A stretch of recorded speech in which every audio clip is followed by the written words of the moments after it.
Hi, welcome everyone. It's Meredith. I'm here with our daily message for Monday, the 8th of August, 2022, peak day of the Lionsgate portal.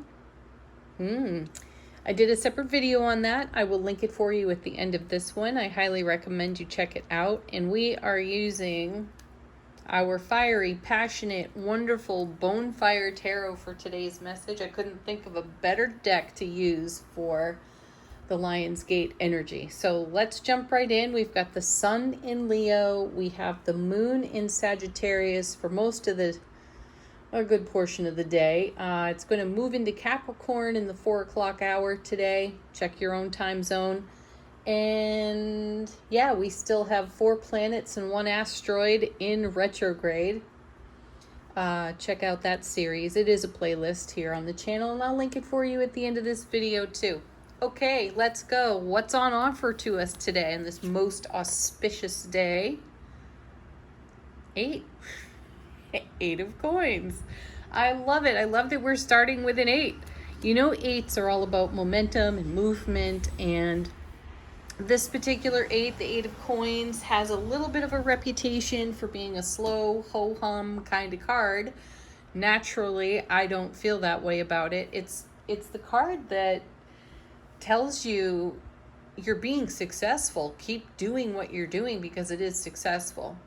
Now, in the suit of coins, we're building to the fulfillment of the 10 of coins. So the 8 says, oh, we're not quite there yet. And in so many artist renderings of this card, the character on it looks a bit weary, beleaguered even, as if turning out all those coins has become mundane and boring. And really, I see this card for us as evidence of mastery as we build on the fulfillment legacy found in the 10 of coins. So I know often there is this sense of impatience to get to the 10, and this card is a reminder that you're being a disciple of your own self-mastery is key to really reaping the rewards of the fulfillment of the 10. So everything you're doing is worth doing.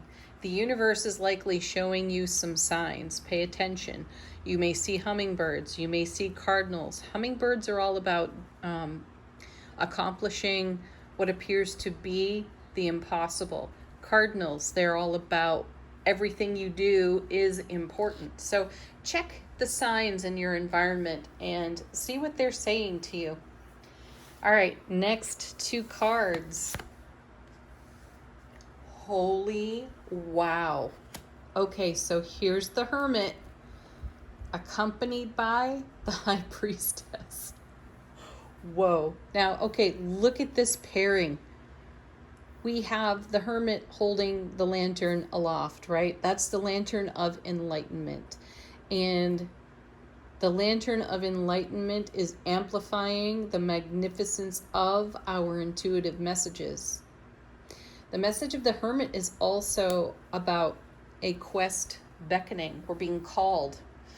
And what are we being called to? And this is a message that's been showing up as a subtle theme for weeks now. We've seen a lot of the Judgment card. We've had a great opportunity with these retrograde planets to take another look at things, take another pass at life experiences and consider them differently, make changes, shift frequency.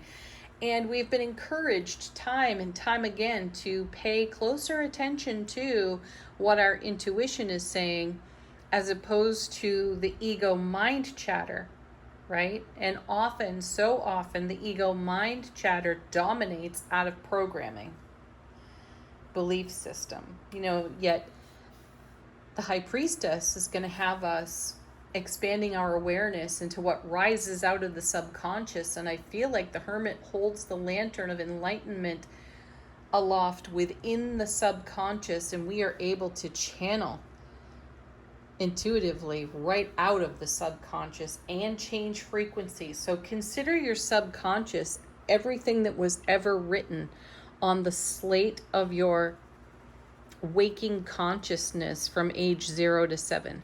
That's your programming. That's where you modeled your life from.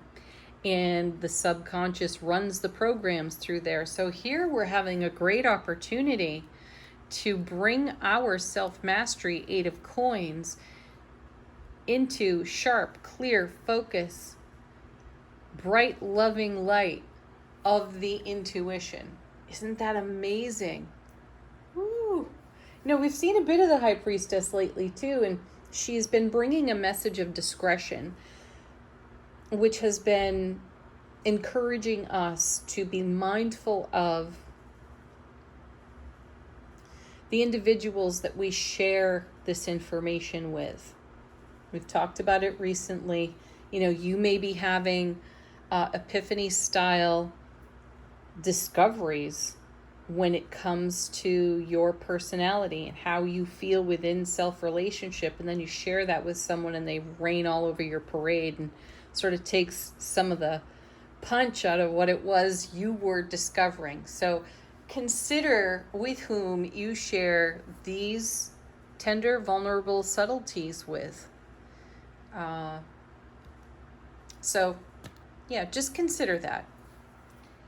Because your personal discoveries are just that, and they are worthy of celebration no matter what anybody has to say about them. And you may get some feedback off your intuition when you state, oh, I feel intuitively X, Y, or Z, and then you're met with great resistance.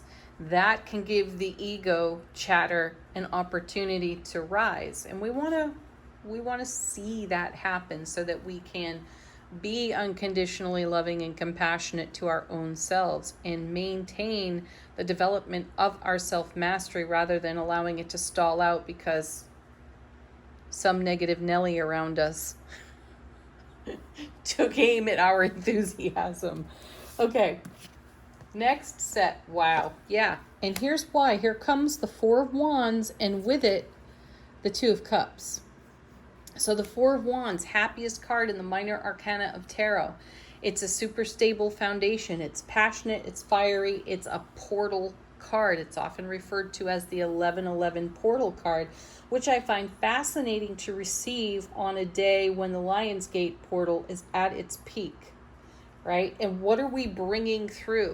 What is being engaged for us? Lots of energetic activation in terms of how we celebrate the frequency of love that we are. We've been working on the upgrade of that. We have been celebrating the upgrade of our own personal frequency ever since the spring eclipses. And we have had a very dynamic season from those particular eclipses through these summer months, and in the grace of these retrograde planets. So our ability to manifest has been profound. And you know it, you've heard it, the cards have been talking about it for weeks. And here's the Two of Cups. This is us embracing our inner divine feminine, inner divine masculine. We are in harmony within self-relationship. And this is the foundation we stand on here with the Four of Wands. How exciting is that? What better place to further develop, strengthen, and magnify our self-mastery? What better energy atmosphere in which to channel our intuitive gifts in a very enlightened way for our own selves, and then everyone in the broadcast and ripple effect of that benefits from it as well. This is also a great message between the Four of Wands and the Two of Cups about how we are being met in our connections and relationships. This is how we are showing up: happy, thriving, blissful, joyful, celebratory on this gorgeous Four of Wands, transformed even, expressing our highest potential vibe in each moment and in a unified, harmonized way. So it's quite likely that there's a whole lot of celebration going on within your tribe of people, within your sphere of influence. And that's super exciting. This is also an auspicious message of the ever-strengthening bond and connection of self-relationship being met there as well in your other relationships, and then how we are of service in our world. What's going on in our careers? What are we doing for work? How are we celebrating that? This speaks to good connections on the career front as well. And a great time even for starting something new. I love that. Okay, let's see what's next. Oh my goodness. Okay, so now we have the Ace of Coins, yet another portal card. There's 3 portal cards on the table right now. And the Ace of Coins comes with the Empress, the Mother of Tarot.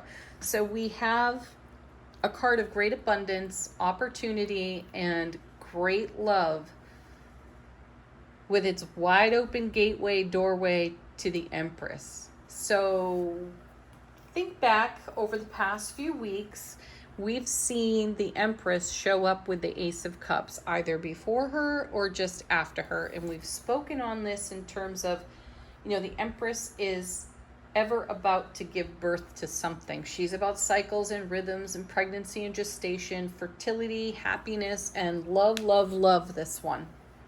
So these 2 cards show our great love for what we are bringing to our 4 of Wands foundation, because we're listening to the enlightenment of our intuitive gifts, because we are developing our mastery in this arena rather than doing the back and forth between the ego and the intuition. We are much more inclined to lean deeper into our intuition. And we've had to take some of that on tremendous faith in recent weeks. And it's paid off beautifully. We have been dealt some extremely challenging cards in tarot, some very unstable cards consistently, though they are surrounded by other cards that are very uplifting, neutralizing, and magnifying, energy magnified. So the atmosphere has been ripe for us to settle out some of these subconscious energies from deep within our own programming, so that we can upgrade our frequency and live in the kind of harmony that we're witnessing here on the 4 of Wands, 2 of Cups. It's beautiful. And here's the Empress, again, the mother of it all, sitting next to the Ace of Coins, which typically, traditionally shows a gateway that you can walk through on the card. So we have that in the 4, we have it in the Ace, and we have it in the High Priestess as well. Holy wow. What an amazing set of cards. All right, let's take a look at what's on the bottom of the deck. How is the universe supporting all of this energy for us? Nice. Here's the Tower. I know someone just went doon, doon, doon. Okay, I often feel so differently. My interpretations can be counterintuitive to the traditional meanings of the cards. And, I encourage everyone to stay flexible with the meanings as well. And here's the Tower, which is some level of shock and awe and something unexpected. And usually a Tower moment is about a tower falling. Something crumbles, a foundation falls out from underneath our feet, and that is perceived as a negative. And I often feel that not only do we build those towers, but we tear them down. Certainly, there are unexpected moments of great change that sweep in, that blow across our foundation, and then we have a whole new perspective, which is awesome. I feel, though, in this position, considering that this is how the universe is supporting us, I am reflecting upon a previous Tower out of one of the readings last week, where we were revisiting the debris field and looking for some hidden gems, turning over all the stones, making sure we had gleaned all we could from what was still remaining. Now I sense that this is the cosmic cleanup crew. The universe is saying, you're done. You're done with that. You've brought something to fulfillment. You have turned over every stone, and now I'm going to clear this debris away. I like it.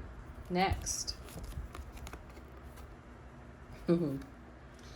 Oh, how excellent.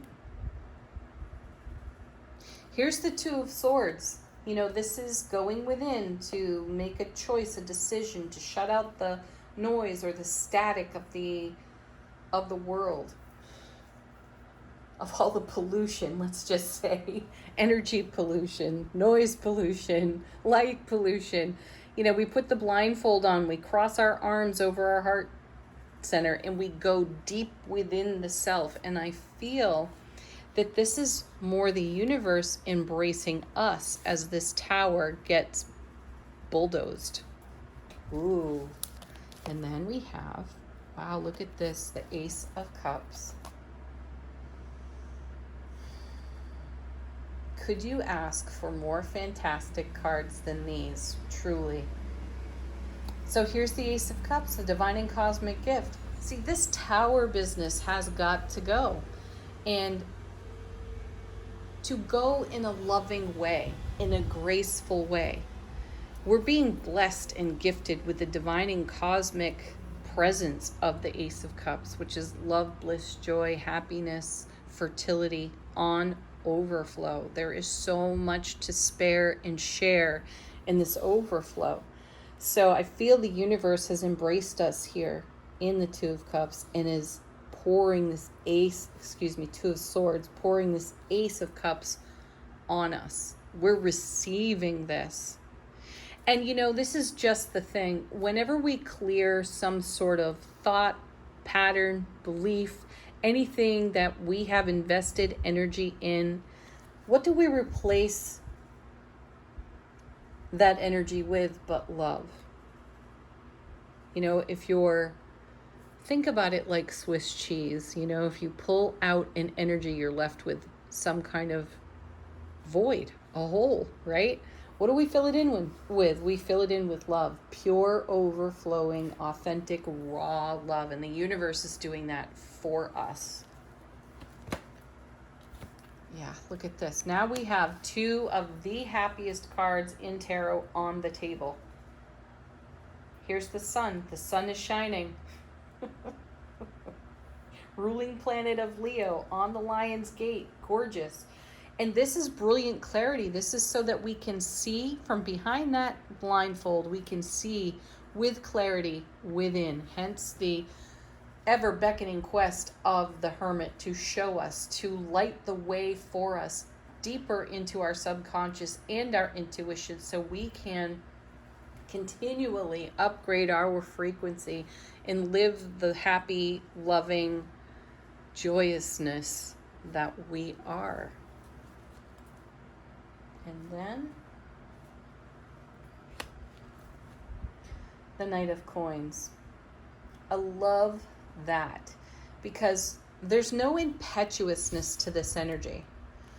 There is stability, there is groundedness, there is centeredness. The universe has it miraculously handled on our behalf, and it's up to us to allow ourselves to receive, and I feel that we are doing that beautifully. Last, certainly not least, look at this Death card.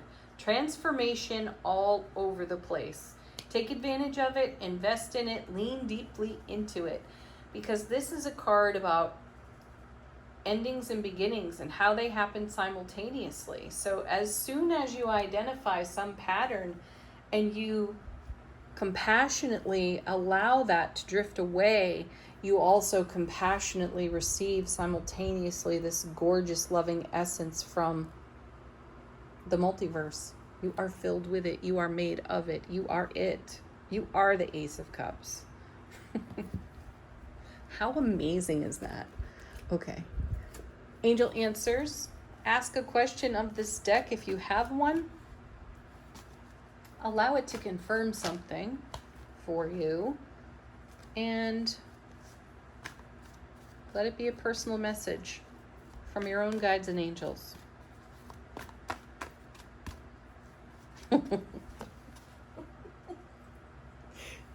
How awesome is that? Listen to your intuition. You know, I don't know when it happened. It's been within the last month. Every time we turned a card over in one of these daily readings, there was something pointing to our intuition, as if the cards could not hammer that point home hard enough. And, here it is again, High Priestess, Hermit. Now listen to your intuition. What is it going to take for you to listen? To not second guess, to, oh my goodness, look at this. Trust your inner knowledge. Emphatically, yes. Yes. Oh, fantastic. I love this. This is one of my favorite cards as well. Be assertive. Absolutely. Go for it. If you've been sitting on the bench with something, if you've been garnering your gains and gathering your strength, this be assertive card is one of those. You've taken aim with your arrow. Now let it fly. I like that. Let's see. What's next? A message from our soulful presence out of Angels and Ancestors Oracle deck. We're going to pull one off the bottom. What do we have? Okay. So there's the card witching. There it is. Listen to your intuition, High Priestess. And now we have the Oracle. It says, wait for important information. I say allow for your intuitive gifts to inform you. Ooh, cool. I'm going to take the next one off the bottom. I was just going to set the deck down, but then I felt guided to take the next one. Father Sky. Trust in the unknown. See, there's more confirmation, more backup too. Trusting your intuition. And then last but not least, from the Mermaid Oracle, a summary of the reading. Acceptance. And I feel the message there of all parts welcome. Accept that all parts are welcome. Meet yourself on that Two of Swords in compassion for your own self-relationship. How about another one? Yeah. Accept your feelings the way you feel. And remember that feelings are temporary. They pass. So give them your unconditional love, no matter what they are. And finally, one more. Well, if that doesn't summarize it all, nothing will. There's the love card. Be the raw, authentic love that you are. Broadcast that. Have a beautiful Lionsgate celebration today. Peace, love, joy, happiness to each and every one of you. Namaste.